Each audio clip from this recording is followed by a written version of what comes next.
সময় ঠিক সকাল 11টার স্টুডিওতুল বেগগুনুরি স্বাগতম আর ইস্তেকবার জানাই শুরু করি ইউনিসিয়ারর এবং ব্রাকর যৌথ উদ্যোগী রোহিঙ্গা ক্যাম্পর কৌমর মানুষজন অলরে মানব পাচার বাবদে সজাগ করি বেলাই রেডিও পডকাস্ট ফোন অনুষ্ঠান সকর হতা আজি আরা এই বিষয় লিয়ে আলোচনা করি পেলা একজন এলমদার মেহমানরে আমন্ত্রণ জানাই আর এই আয়োজনের মাঝে স্টুডিওর মাঝে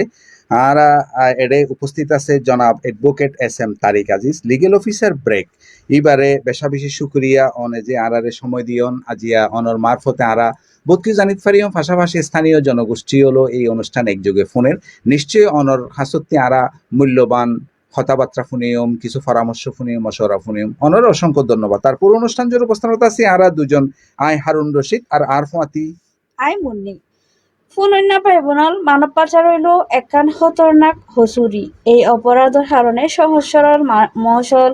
মায়া গুড়া পঞ্চায়নল আর উমরওয়ালা মশলরে নানা রকম মৌকা দেখায়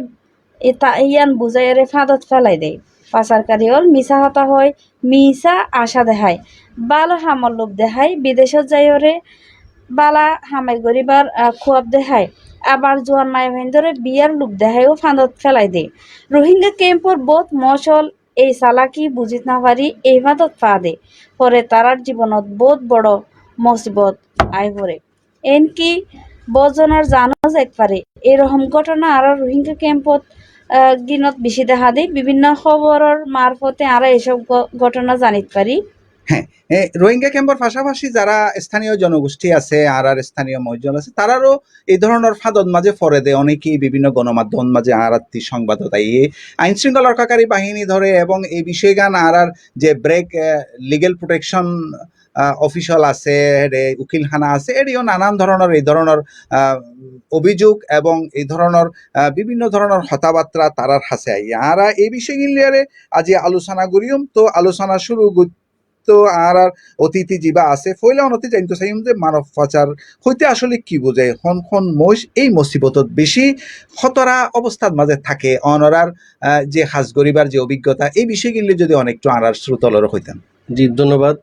রেডিও নাফারে অনর আর আমন্ত্রণ জানাবলে ধন্যবাদ। তো আই শ্রোতা যারা আছে তারারে আর সালাম জানাই আসসালামু আলাইকুম। তো অনর যে প্রশ্নতে মানব পাচার কি আর যারা খতরনাক অবস্থা থাকে যারা মানে হারাই বলনারে বলিরি তো মানব পাচার হইলে এনেকান অপরাধ জিয়ানরে হদ্দে আন্তর্জাতিক একখান অতি রাষ্ট্রীয় অপরাধ যেন মানব পাচার বিভিন্ন অপরাধ বাংলাদেশের সঙ্গে দিয়ে আর হয়ে দিনরে বাংলাদেশের আইনত অপরাধ বাট মানব পাচার এনেকান অপরাধ জিয়ান অতি রাষ্ট্রীয় জিয়ানত আন্তর্জাতিক একখান অপরাধ আন্তর্জাতিকভাবে তাহলে এই মানব পাচার যখন হইব মানব পাচার যারা টার্গেট করিব তারা হইলে সবসময় ভলনারেবল জনগোষ্ঠী তো এইগুলা ভলনারেবল জনগোষ্ঠী হইতে গেলে দেখা যায় তারা রোহিঙ্গা কমিউনিটি ভলনারেবল তারা দেশ বাড়ি তারা ওই এরা আশ্রিত তারা এরা অর্থনৈতিকভাবে ভলনারেবল তারা সবসময় মানব পাচারের ঝুঁকি থাকে তাহলে মানব পাচার হইলে এনেকান অপরাধ জিয়ানত অনর প্রলোভন মিথ্যাশ্বাস প্রতারণা তারপরে ভয়ভীতি দেখাইরে একখান জায়গাতে লই তারা অন্য মিকা লই যাইব কি কারণে শুধুমাত্র শোষণ আল্লাহ শোষণের বিভিন্ন ধরনের শোষণ হইতে পারে ইয়ান অর্থনৈতিক শোষণ হইতে পারে ইয়ান ধরেন যৌন শোষণ হইতে পারে তারপরে ধরেন আরও ধরেন কিছু বিষয় থাকে ধরেন অনার শরীরের যে বিভিন্ন অঙ্গ প্রত্যঙ্গ বেঁচে ফেলা এগুলা কিছু জিনিস থাকে তাহলে শোষণের বিভিন্ন টাইপসের শোষণ আছে তাহলে শোষণের উদ্দেশ্যে যদি লই যা শোষণ করে তৈলেও কিন্তু মানব পাচার আর বছর হাইট করে দেখে মানব পাচার বিষয় যে শোষণ হইলে মানব পাচার হইব অ্যাকচুয়ালি শোষণ হইলে মানব পাচার হইব না মানব পাচার যদি শোষণের উদ্দেশ্যে অনার স্থানান্তরিত করে এক জায়গা তো আরেক জায়গায় লই যাক ওই শোষণের উদ্দেশ্য থাকে আর যে ব্যক্তি মারে ধরেন যেটা থাকে কিন্তু এক জায়গা তো আরেক জায়গায় লই গিয়ে আর মানব পাচার সবসময় আর একখান জিনিস গিয়া করি দেখেই এরে দেখি আনলে ধরেন মানব পাচার তারা মনে করি দে মানব পাচার হইলে বাংলাদেশের ধরেন ভূখণ্ড তো আরেকখান ভূখণ্ড লই যাবে এক রাষ্ট্র তো আরেক রাষ্ট্র নিয়ে পড়ে ইয়ানোর আর মানব পাচার বলে মনে করি কিন্তু আসলে বাংলাদেশের ভিতরেও বা যে এখন রাষ্ট্র হইলে তারা আভ্যন্তরীণভাবেও যদি স্থানান্তরিত থাকে ওই ইয়ানোরা হদা হাজিরিতে হনাকা হাজ থাকে যে ইয়ান যদি ওই থাকে তখন কিন্তু মানব পাচার তাহলে মানব পাচার হইতে গেলে দুইয়ান রাষ্ট্র হইবার হন দরকার নাই নিজের দেশের ভিতরে হইতে পারে। জি ধন্যবাদ অনরে মানব পাচার আর অভিবাসী চোরাচালান ইয়ানোর মধ্যে তফাৎ কি যদি জি অভিবাসী চোরাচালান এই যে বিগত আর দিবা ইন্টারিম গভর্নমেন্ট আসছিল তখন আর এই আইন আসছে অভিবাসী চোরাচালানোর সঙ্গে আসছে তাহলে এইবার আবার বর্তমান যে সরকার আছে এই সরকার পার্লামেন্টে তো আইন আকারে ফাঁস করছে সম্ভবত 10 এপ্রিল 2026। তো এডে অভিবাসী চোরাচালানোর সংজ্ঞান দিয়ে ওনার মানব পাচার অপরাধের যে এলিমেন্টসিন লাগে এই এলিমেন্টসিন নথাইলে ইয়ান কি অপরাধ তুলি ইয়ান একান প্রশ্ন নয় তখন এই অপরাধ তনরা হওয়া দরদে যদি মানব পাচার নই থাকে তলিয়ান হইলে অভিবাসী চোরাচালান হতে যদি মানব পাচারের যে 3 ক্রাইটেরিয়া থাকে এটা এক মিন পারপাস থাকে এক মিনস পারপাস দেখা গেলে ওনার মিনস নাই একটাতে পারপাস আছে যদি একটাতে পারপাস থাকে তলিয়ান অভিবাসী চোরাচালান ফরে কিনা তখন মানব পাচারের যে নতুন আইন সেটা 14 ধারা হয়ে দেয় যদি হন মানুষের এটা আবার ইয়ান হয়ে বাংলাদেশের মানুষ বা এটা আশ্রিত যারা আছে বা অন্য দেশের মানুষ যদি এক জায়গা তো লই আরেক জায়গায় যাই বললে ইয়ানা কিন্তু এক রাষ্ট্র তো আরেক রাষ্ট্র লই যাবে যে রাষ্ট্রের মানুষ অবৈধ পথে ঢুকাই দে লই যায় কই তখন অনর ওই অভিবাসী ভিতরা যে আই আর এই দেশের থেকে কিন্তু তখন আমি মালয়েশিয়াতে গই তখন আমি অভিবাসী বা মালয়েশিয়ার উদ্দেশ্য বাইরে আমি অভিবাসী তখন আরে লই যে চোরাচালান করে ইয়ানোর আর অভিবাসী চোরাচালান আচ্ছা তাহলে অভিবাসী চোরাচালানোরও গিয়া সঙ্গে দিয়ে এই নতুন আইন সঙ্গে দিবার পরে শাস্তির বিধানও করা গিয়ে ক্যাম্প প্রতিষ্ঠিত প্রশ্ন করেছে যে যারা মানে মাদক বাজারল্লা বা বাইরে দেগুল্লা গমন করে অবৈধ পথে তারা যদি হনানে ফেরত আইয়ে দেয় তখন তারাল্লা কি সাপোর্টটা না জানতে চাই তো তারাল্লা কেস ম্যানেজমেন্ট আলাদা মানব পাচার ভিকটিম হলো কিন্তু কেস ম্যানেজমেন্ট সাপোর্ট আছে এই সাপোর্টের বোধ কি থাকিতে পারে ওনারা দিলে তারারে ফইলা যদি প্রাইমারি যদি প্রাথমিক চিকিৎসা দরকার চিকিৎসা তারপরে এরপরে মানসিক একটা বিষয়ও কিন্তু মেনশন করছে যে মানসিক সাপোর্টটা MSPS এর সাপোর্ট আছে তারপরে এরপরে ধরেন কি হারণে গিয়ে মানুষ যার যদি অর্থনৈতিক অবস্থার কারণে ভালনারেবল খেয়াল লইয়ে এই ভালনারেবিলিটি যত পারে মিনিমাইজ করে বলা সময় বললাই তারা বিভিন্ন ধরন ওই স্কিল বেস ট্রেনিংয়ের ব্যবস্থা আছে তলি ইনল্লা হাজগরের দেব আর ইনিশিয়ার হাজগরের আর ব্রাক হাজগরের যৌথভাবে তারপরে IOM আছে আরও অর্গানাইজেশন আছে হাজগরের তো ওকে ভিকটিম যদি বাংলাদেশে দায়িত্ব করে ফেরত আইয়ে ওর রেস্কিউ ইন্টারসেপ্টেডে যদি রেস্কিউ করে আনাও ক্যাম্পে রাখাও ওরলা কিন্তু এক কেস ম্যানেজমেন্ট সাপোর্টটা আছে দিয়ানো তোর এন্টার সব কিছু কাভার করব রোহিঙ্গা ক্যাম্পর মানুষজনের আসলে কি হারণে মানব পাচারের হতরাত বেশি থাকে আর ক্যাম্পর ভিতর মানব পাচারের মতো ঘটনা এবার হারণ গিন কি অনরা যেহেতু একদম মাঠ পর্যায়ে হাজ করুন ধরুন মানব পাচারের যে সংজ্ঞা মানব পাচার এই সংজ্ঞাটি হয়ে আছে যে মানব পাচারের মধ্যে হারা ভালনারেবল যারা মানে যারা অসহায় মানুষ তাহলে রোহিঙ্গা ক্যাম্পের যে মানুষের আছে অসহায় আবার আমি যদি স্থানীয় আর চিন্তা করি এড়ে হাত শর্ম লইরে অর্থনৈতিক দুরবস্থা লইরে আর উপকূলীয় এলাকায় এড়িয়েও কিন্তু মানুষ অসহায় হয়ে যাবে বিভিন্ন সব জায়গায় ধরেন হাত শর্ম না থাকে এই আর সর্বোপরি রোহিঙ্গল একখান দেশত্তর রাষ্ট্র সারি নিজের রাষ্ট্র সারি আরেকখান রাষ্ট্র সারি অস্ট্রেলিয়া তারা সবসময় অসহায় মানুষ তো তারা অসহায়বার কারণে এই অসহায়ত্বরে পুঁজি করে কিন্তু মানব পাচারকারী হলে তারারে সবসময় টার্গেট করে তারারে ওই শিকা গিয়া ভিকটিম মানে বললা তারা সবসময় গিয়া থাকে প্রচেষ্টা থাকে কিভাবে আরো কি কি পদক্ষেপ লইলে তারা আসলে বুঝিতে পারিব যে আরারে তারা ফাঁদত ফালাইতো স্যার দুর্বলতা কিনা হাজার লাগে মানব পাচাররা হাজ করে বুঝতে গেলে ধরুন সাইবানদের সবসময় উগা রোহিঙ্গার ধরেন উগা মায়েফা বিবাহর যোগ্য ইতারারে টার্গেট করে কেন টার্গেট করে এটা রোহিঙ্গা ক্যাম্প দোকান কুপথ আছে যে ধরেন যৌতুক দিয়ে ফোয়ারে বিয়া দিয়া যার ফারে বিয়া দিয়া ফরে তখন যাই কি করেন ইতারারে টার্গেট করেন তো ইতারা সবসময় ইতারা হন জায়গাত অসহায় এই জায়গা নত যাই ইতারা সবসময় কি করে গিয়া করি থা ওই হাদর লাগা অসহায়ত্বনারে তো অসহায়ত্বনারে হাদর লাগা দেখলে আমরা তো সহজে দৈত্য দেয় যদি বিয়ার বয়সী মাইফারে যদি মালয়েশিয়া লই দেবার প্রলোভন দেখা বিদেশ লই দেবার প্রলোভন দেখা তাহলে নিশ্চয় বুঝা পড়িব যে আর অসহায়ত্বরে হাফুজি করে আবার দেখা যায় দুর্গা ফুয়া হাজ করে এটা হাজত সার হয়ে গিয়ে এটা অর্থনীতি খারাপ হয়ে ইতারে দেখা যায় বড় একটা হাজর প্রস্তাবনা দেয় মানে ইয়ান হইলে সবসময় লোভনীয় প্রস্তাব হইব মানে লোভনীয় প্রস্তাব পানিব তারপর প্রতারণামূলক হইব প্রস্তাব পিন তো এই সবসময় চেষ্টা করবে যে ধরেন এটা থাকে অবৈধ পথে যাই বললো অফারদের ইয়ানি তো ধরেন সবসময় সন্দেহজনক খুব ভালো প্রশ্ন করছে ধরেন মানব পাচারকারী হলো আর কি পদক্ষেপ বলতে আইনগত কি পদক্ষেপ তো এই আইনগত পদক্ষেপ লই বললে এরা আইন তো ধরেন পূর্বে 12 সালের আইন এসেছিল মানব পাচার এটা শাস্তির বিধান এসেছিলে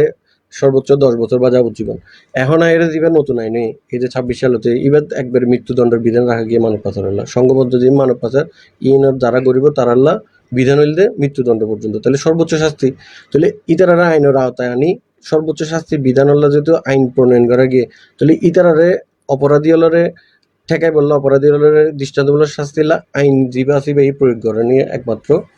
ব্যবস্থাপনা। রোহিঙ্গা ক্যাম্পের মাঝি, কমিউনিটি লিডার, স্বেচ্ছাসেবক আর সাধারণ মানুষের এই মানব পাচার বন্ধ করিবার বাবদে কি ধরনের মদত করিতে পারে? এই ধরেন একজন কমিউনিটি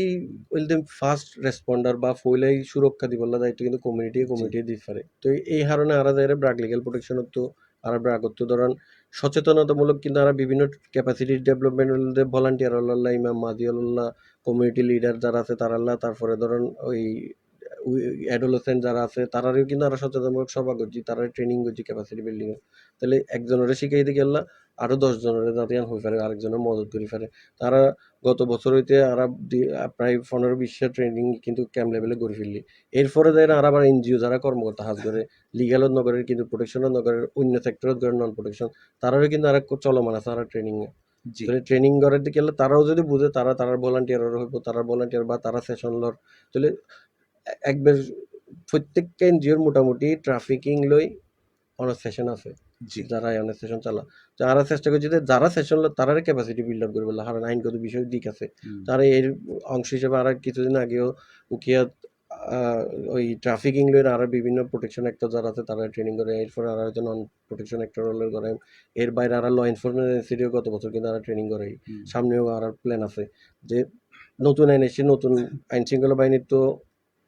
জানুন দরকার এই গিয়া তারার প্ল্যান আছে যে তারারও ট্রেনিং করেন তুলে কমিউনিটিরও ট্রেনিং গিয়া ক্যাপাসিটি বিল্ড আপ করলে আর ল এনফোর্সমেন্ট মানে রিলেভেন্ট যারা আছে তারা যদি ক্যাপাসিটি বিল্ড আপ তুলে নিশ্চয়ই তারা একজন আরেকজনের মদত করে ফেলবে যে কমিউনিটির কোনো যদি জানে তারা তারার